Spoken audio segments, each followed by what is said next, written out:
did that, wanted to give it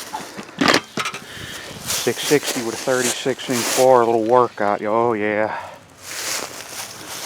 I just kept pinching my bar. Chain. Yeah, I got that down a little better.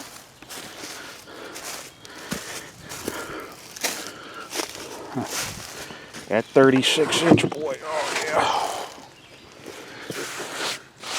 Down a little better, huh? Whew. I think we got through it.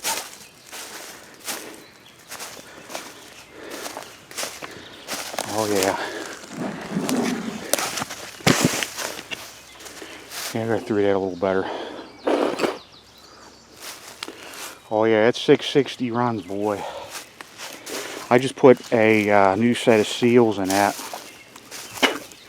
Wrist pin bearing was loose a little bit.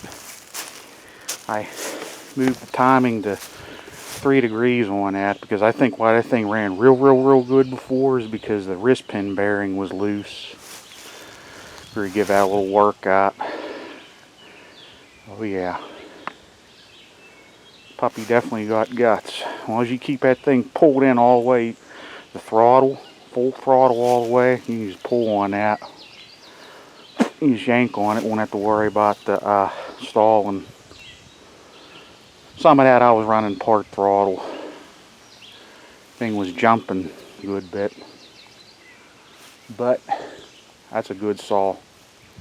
That's a good runner. Like I said, full comp 36-inch bar. It's not the sharpest chain.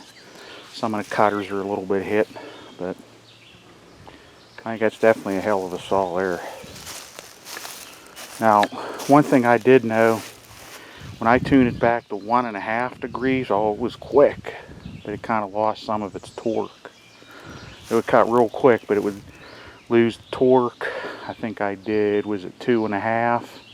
It was better. No, wait a minute, I did 4. That's a 4-degree keyway that I put in there. And the 3 ran good, but it lost some torque. I mean, it would cut fast, but it would lose torque. This is pretty good torque here.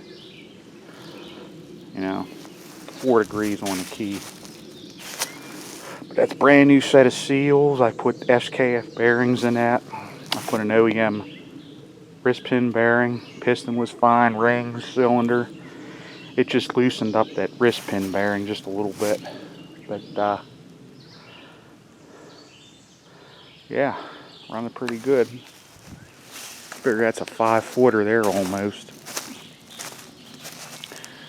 With a 36-inch. Yep. Well, guys, hey, next time, keep feeling the heat.